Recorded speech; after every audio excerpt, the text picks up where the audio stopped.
Frederick Hend, your swimming partner in this evening's crushing dive to the bottom. We've all been cautioned about the dangers of the deep, but in tonight's show, Waters Under the Bridge by Gaetan Charlevoix, we meet a man who feels the treasures to be found might outweigh the dangers he knows are there. Listen.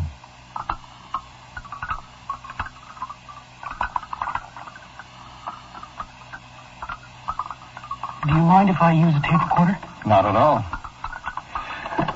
Do you want emotion or do you want facts? I'm with American Geographic, Mr. Creighton, not National Enquirer. We get emotional only in describing mountain ranges, sunsets, and some biographical color once in a while. That's the only reason I'm speaking with you. Still, you might find some of it difficult to believe.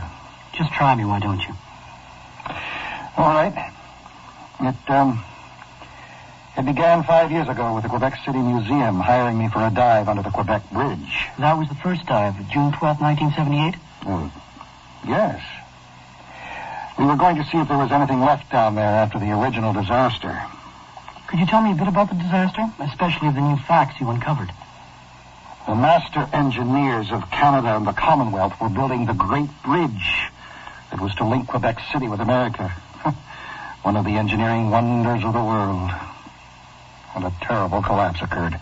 The one of August 1907? Yes, the first collapse. Well, they were ready for the second one. Only 14 died that time. The new data points to a single man as the cause of the problem.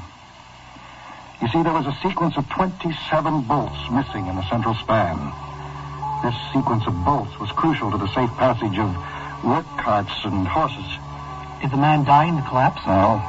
He was watching it all from the South Shore. Years later, in an asylum in Quebec, he admitted that when he heard the first sounds of an imminent collapse, he knew he was responsible. He knew. Good God. But he didn't know how he had forgotten those 27 lousy bolts. His daughter came to us, told us what he said to her. Anyway, the scene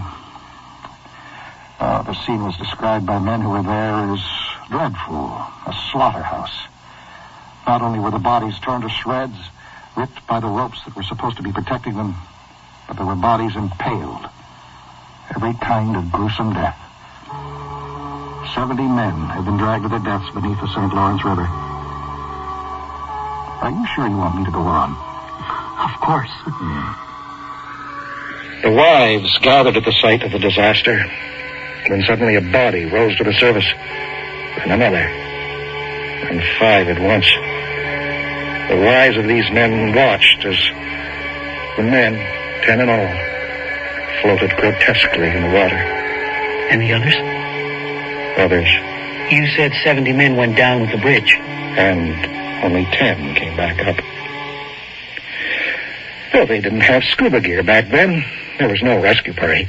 I hardly think there would have been anything to rescue. Oh, indeed. There would have been perhaps a half-dozen men caught in air pockets from the fallen debris. Would you like a drink? You seem a little green around the gills. So to speak. Oh, sorry. No pun was intended. It's all right. That part of the story is over. It gets a little tame for a bit. My son, Russell, said that I was a caution for telling fish stories. I used to scare the daylights out of him when he was a kid, mostly with stories about sharks and manta rays. Russell has a very good memory for you, isn't he, Mr. Creighton? Yes. Yes, he is. Let's change the subject. Can you give me some color on Cape de Goncourt? That's not easy either. Well, let's see. Our dive, it began in her office at the Musée de Quebec. Well, Mr. Creighton, I can tell you frankly that I'm not very optimistic about what is down there. I mean, we might find a few coins, but I suspect that the real treasure has been swept away. Are you sure it was there in the first place? I don't have any doubts. All the research I've done since I've been supervisor of the St. Lawrence exhibit points to a fortune having gone down there. You know, the paymaster was on that bridge when it collapsed, Mr. Creighton. You really are excited about all this. I spent the last 12 months fighting for this diving expedition. You should have seen that bunch of bureaucrats. They ignored me for a year. But when I mentioned the possibility that there was sunken treasure down there, their eyes lit up like a bunch of buccaneers. I know all about it. If you think money is tied up here, you should see what kind of reception we get for projects like this in the States. I suppose.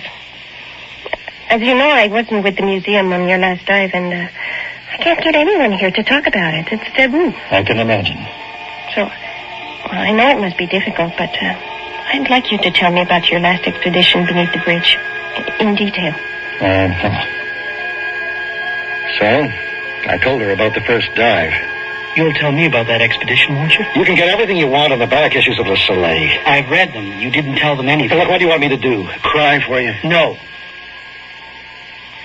But surely a man who has spent so much time trying to make things clear to people through science, well, I would think that you'd want the circumstances of your first dive made clear scientifically.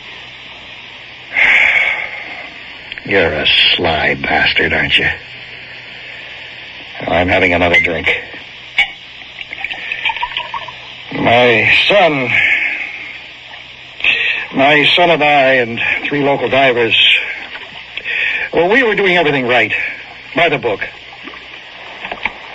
Check my pressure, will you, Dad? Right. Try it. Good. Mario, clean your mask. The water's dirty enough without you trying to see through that scum. Oh, Dad, relax. This is the most fun you've had since you wrestled with that shark in the Gulf of Mexico. Russell, I think you're old enough now to know that that isn't exactly what took place. Another childish illusion destroyed. Come on, let's go. There's no time like the present. Oh, we were tense. What excitement. There was mystery and disaster and chaos buried down there. Oh, it sounded like fun, all right. The 3 local divers were swimming ahead of us, just out of sight in the murky water. At this rate, we're going to bang our heads on that damn bridge before we see it. Well, just be careful. Now, where the hell did the others get to? Dad, we better get down there. Russell, get back here. Russell? Russell, where are you? Dad! Dad! Russell! Help me! Russell, where are you?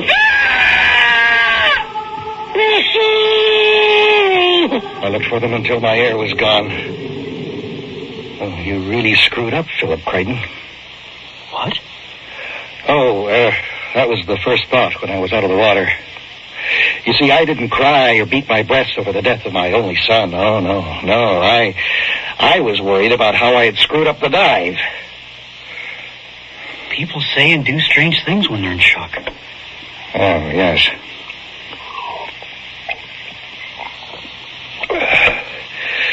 Well, that feels better. Anyway, that's what I told Kate de Goncourt. Why did she hire you? You mean after I told her that? No, that's not what I mean. Well, she hired me because I'm the best. She hired me because I was the only one who was stupid enough to go down there again. After I told her about Russell's death, I was taut as a wire. Well, she saw that and very wisely took out the charts and started to convince me that the dangers were all avoidable. Do you think much of the river floor has shifted since the last time, Philippe? No. There is a lot of center depth activity. At the deepest, it's fairly calm. Just some silt movement. And what's the depth there again? Let's see. It's 132 feet at bottom. Well, the superstructure could have sunk a lot. Yes, but it could also be mountainous. Don't we know? Reading the depth sounder, it never really was clear. Anyway, whatever the case, it won't be clear until we're down there. One thing is for sure, there won't be a big X over the treasure. You know what I'd like to do before we go on to strategy? You want to show me your bridge exhibit, don't you? You're starting to be able to read me, Mr. Creighton. This could be dangerous.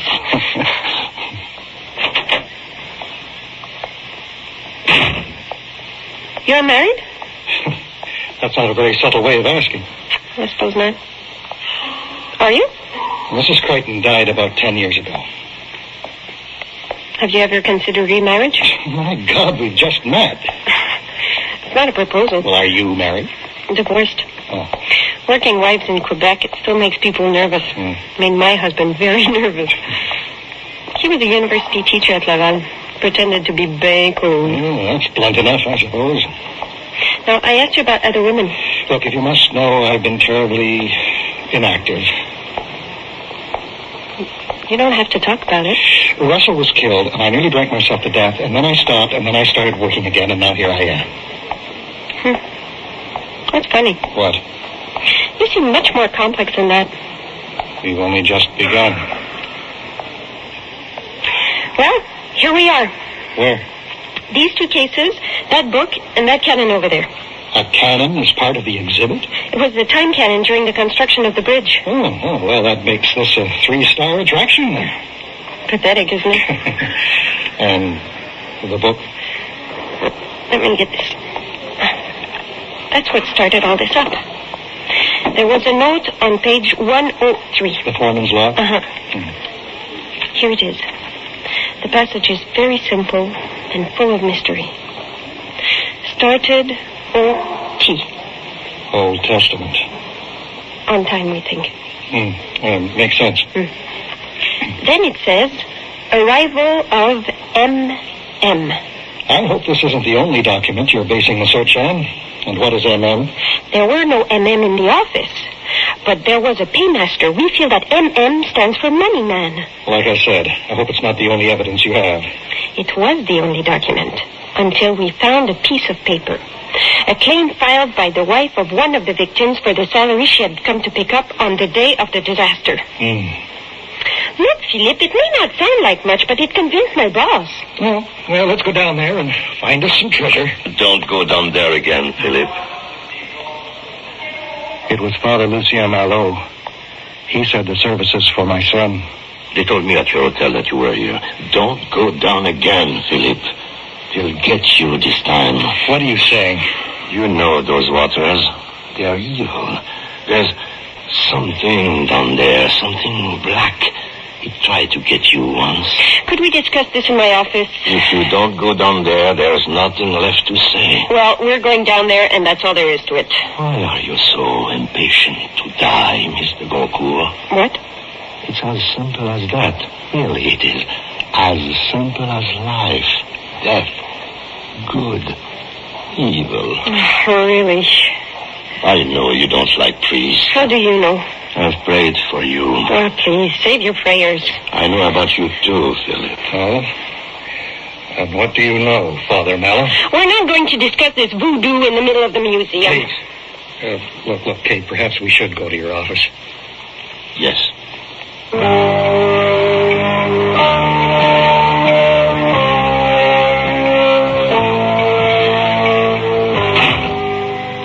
Hurry up and state your case. Please, Father.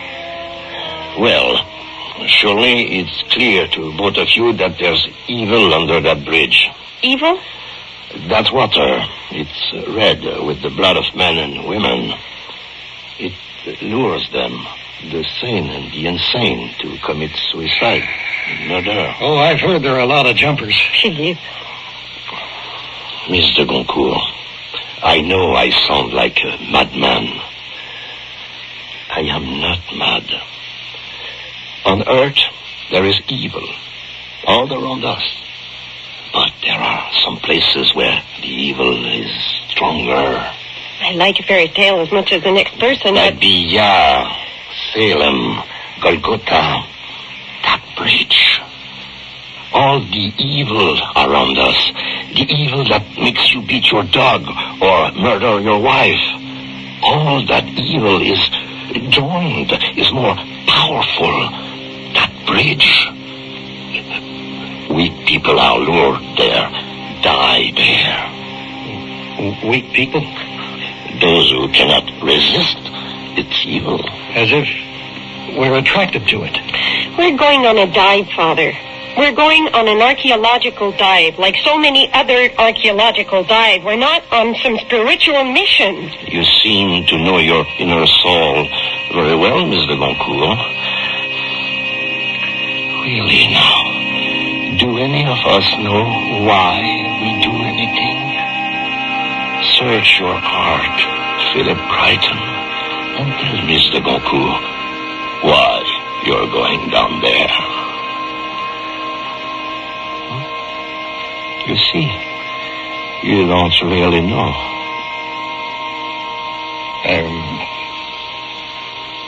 I'm going on the dive. I am sad to hear that. Then I will go with you. I will protect you. Here is my number. Call me when you are to do the dive. Please. All the omens were there, weren't they? Oh, yes, they were. But Mallow did go on the dive, didn't he? Of course he did. Kate and I discussed it for a week. She was positively adamant. But Mallow had put all of my fears into sharp focus, and in thinking about what he said, he started to sound absolutely lucid. This old Christian soul of mine wanted the protection. Was the strategy of the dive very complex? No. We worked in my hotel suite. Oh? You seem to be having trouble controlling your eyebrows. It was after Mallow visited us. There's nothing like a good supper to purge the soul, eh? Drink? No, no more. Well, I'll get the charts. Okay. Did he scare you, the priest? Yes. My mother was Irish and my father was French-Canadian. Now, that's a nice, solid fear of the church for you. Mm-hmm. Yes, I'm a little defensive about it sometimes. That priest... Yeah. Okay, look here now. Pretty fast current. Uh-huh. Reaches almost 5 knots. Well, what's it say for the floor? Rock. Gotcha. Philippe? Hmm? Why are you going down there again? I suppose I have to. Because it's there. So the priest was pretty close. He was saying that we were seduced. And you? Because I don't want to be a Musée de Québec bureaucrat anymore. And for adventure, too. It's thrilling, isn't it? Yes. Even for you, Philippe? Even after all you've seen? Or not seen. Yes, it's still fun. I like you, Philippe. I don't understand you, but I like you. And I like the way you say my name. Philippe? Yeah.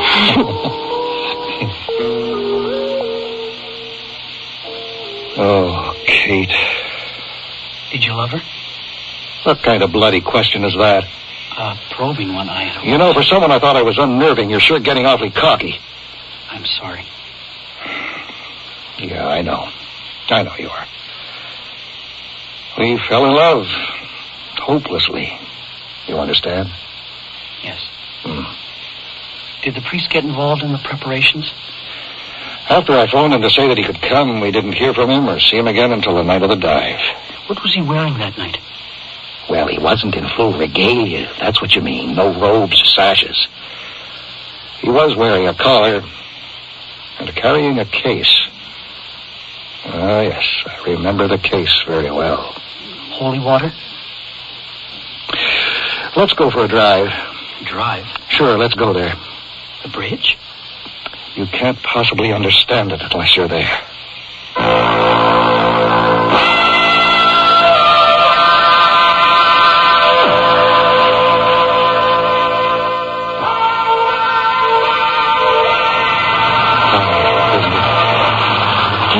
So big when you're not on it. Look down into that water.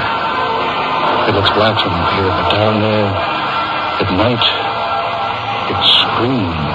A strange kind of green. You're trying to scare me, Mr. Crichton. You're doing a good job. You don't think I'm scared? Why do you want to be here?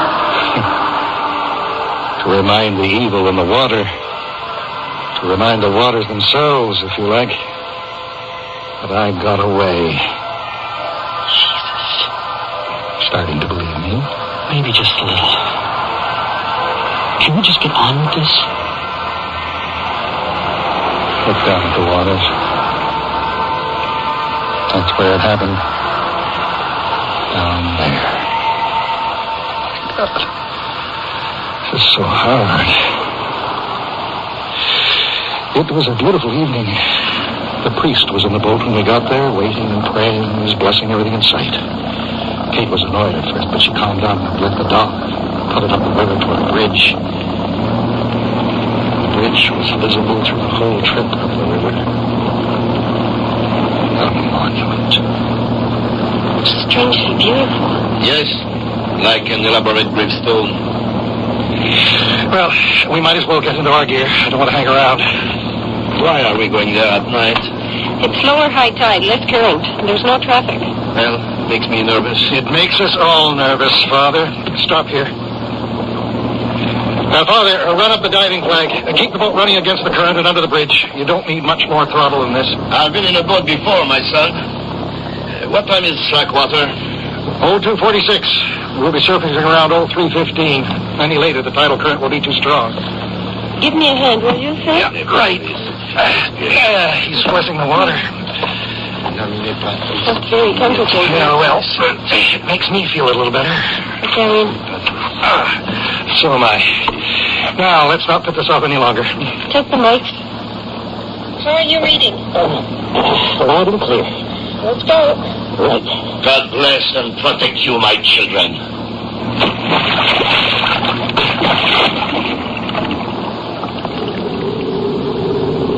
I didn't tell you something, dear. What? We're going to be seeing some skeletons. I figured on that. Brave girl. Pinned in the structure, right? Well, there won't be much left of them.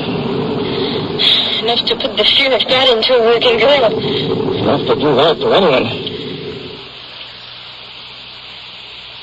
What's happening? The water's clear. Absolutely clear. God. Look. The bridge. It's almost beautiful. Oh, no. It is beautiful.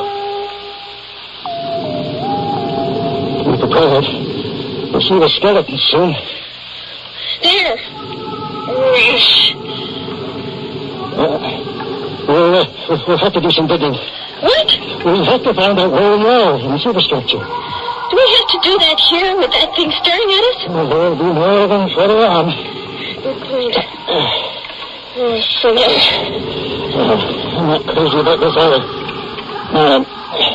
Help me with this better.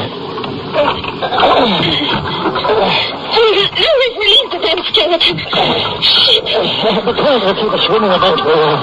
Just push it away. Idiot! Grab that damn girder and get it away from me! Calm down. It's got me! It's got me! It's holding me! Don't panic. It's just caught in your seat, that's all. No! It's holding me! Don't let it fingers get caught in your mask. Stop moving, Kate. Hold your mask. Hold your mask. Hold your mask.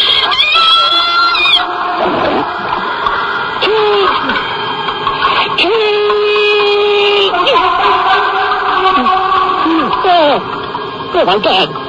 Oh, my God, I've got to kill me, too. I've got to get to the top. Oh, Jesus, Lord. Get me to the top.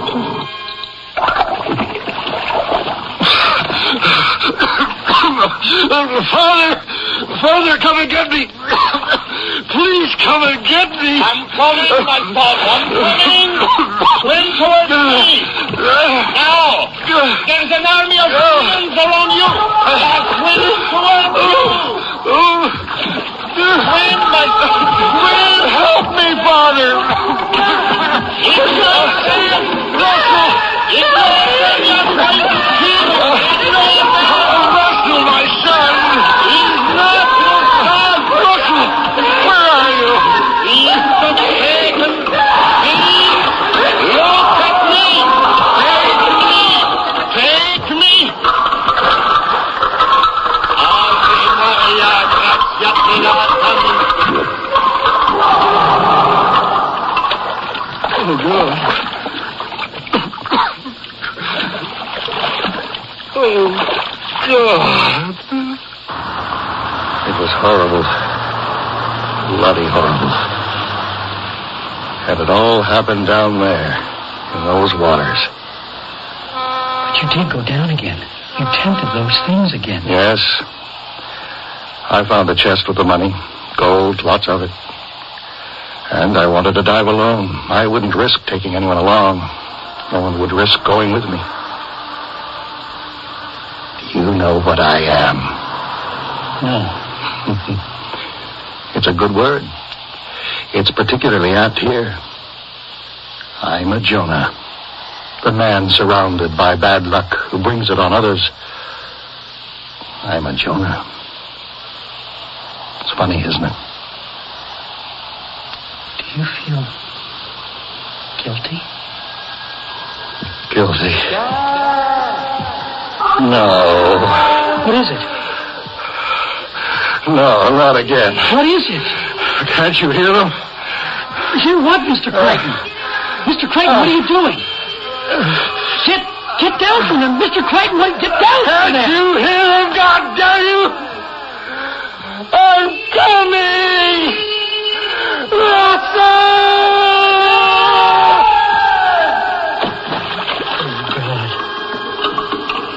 Oh, God. I didn't hear anything. I didn't hear anything.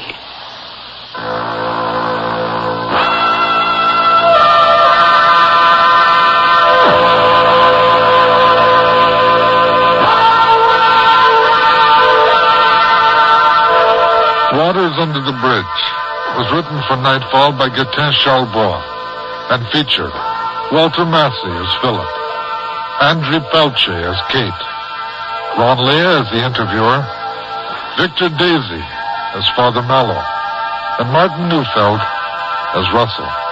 The sound technician was Gilles Laroche, with sound effects by René Lavoie. Production assistant, Nancy Carter.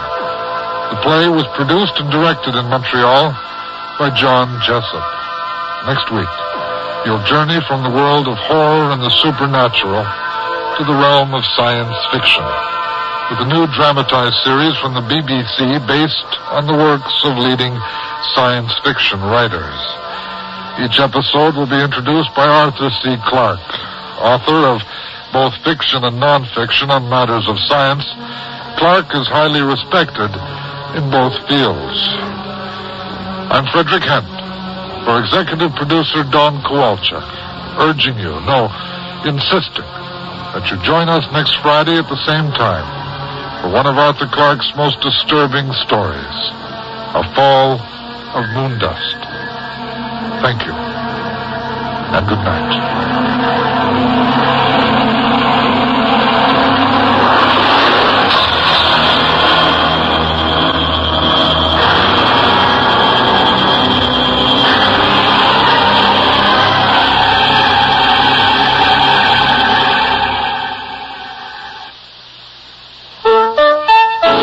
This is CBC Radio.